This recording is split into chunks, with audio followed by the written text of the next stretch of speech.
Hey guys, I'm Maddie. Welcome back to my channel, and today I'm going to be discussing my 2020 goals with you all. I think that these videos are super awesome to watch because not only do they give you some sort of inspiration of what goals are good for you to set and some motivation to accomplish them, but they also kind of give you tips and guidance on what good goal setting is, and that's what I hope to accomplish in today's video. So without further ado, let's get in with the video. I'm going to start off with a tip, which is to divide your goals up into categories. I have 4 main categories and 2 subcategories.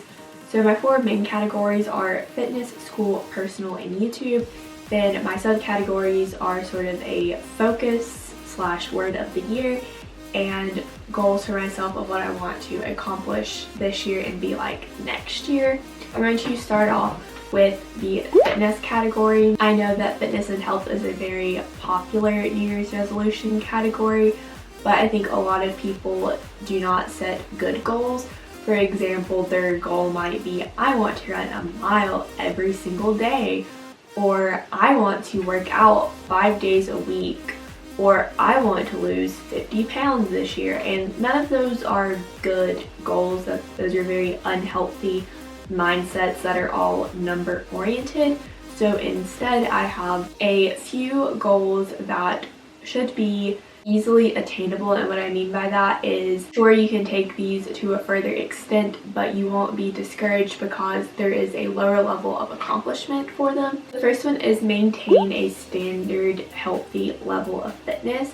So I just want to be a healthy version of myself. I don't want to get winded walking to the end of the driveway, you know? I just want to have a level of fitness that is like standard and healthy. Now, of course, this standard level of fitness for me is much different from the standard level of fitness that my avid running parents have. It's very important to understand that that one can be taken different ways for each person. The second one is to tone my body to be in the best shape that I can be in. This does not mean that I'm going to be looking like some Instagram model, but just making sure that I'm in the healthiest shape that I can be in. Next is to develop a consistent workout routine that I enjoy doing. That's something that I have struggled a lot with, is consistency and enjoyment.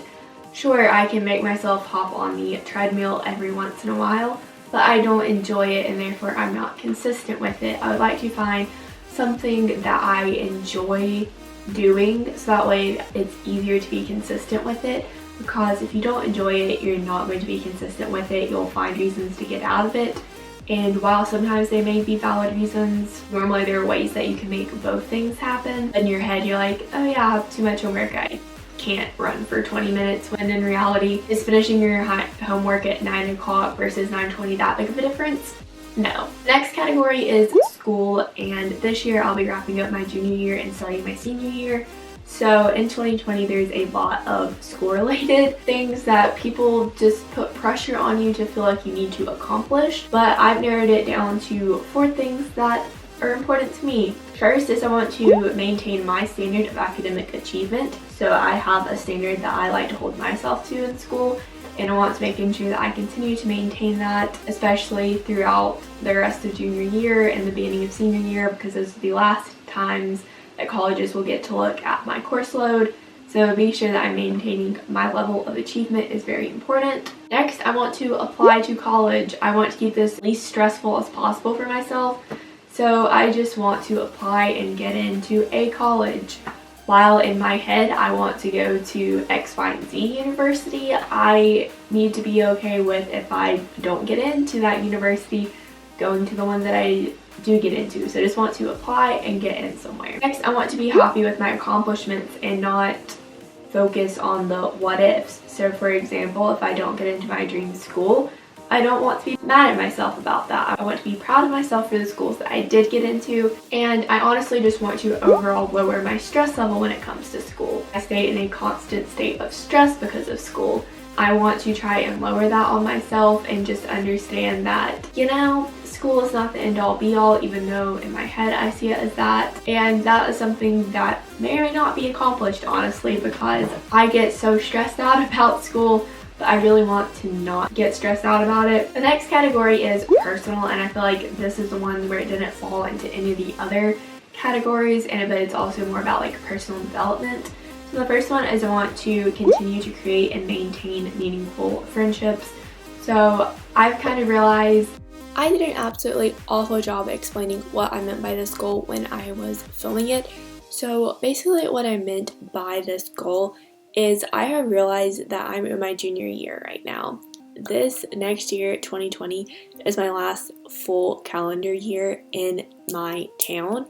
And the friendships that I have here, I want to continue to develop the ones that I have and create new ones and keep in touch with people, because as we go down separate paths, these are people that I still want to maintain connections and friendships with. And I feel like if you don't do that while you're still together every single day at school, it becomes harder to do that when you're on separate paths. But if you form strong connections while you are together, it makes it easier to continue those when you do go down separate paths. I hope that that makes sense, but I did an awful job explaining it earlier, and I feel like that is a much better way to phrase it. Going along with that, I want to sort of live in the moment more. I feel like with school, I get wrapped up in things, and I don't really give myself that much time to sort of live in the moment, and I feel like that's something that I want to do more this summer. I really honestly felt like I was living in the moment the most I had in a while. I went to an Ariana Grande concert, which was honestly like the best night of my life. I went to a Khalid concert, then my family took a vacation to Wyoming, and those are just like really great highlights of my summer that stuck out. And I think that's because I was just truly enjoying what was going on, and I want more of that instead of just me grinding away at my desk at AP notes. Yeah, that's important and it has to happen, but I want to make sure that there's that balance to where I don't feel like that's all that my life is. And I want to just in general become more relaxed and less uptight about things, because I have a tendency, like I said, to get stressed out about lots of things. I tend to get stressed out about work, school, and stuff like that, and I just want to have more enjoyment. I never really get stressed out about YouTube. I just enjoy the process of filming and editing, and I really enjoy bullet journaling. I find it relaxing, so I just want to do more things that are going to cause me to be a relaxed person than stressed and uptight. The next category is YouTube, and for YouTube, this is probably like this is an example of a not good goal, but also a goal that I have, which is I want to reach 1,000 subscribers.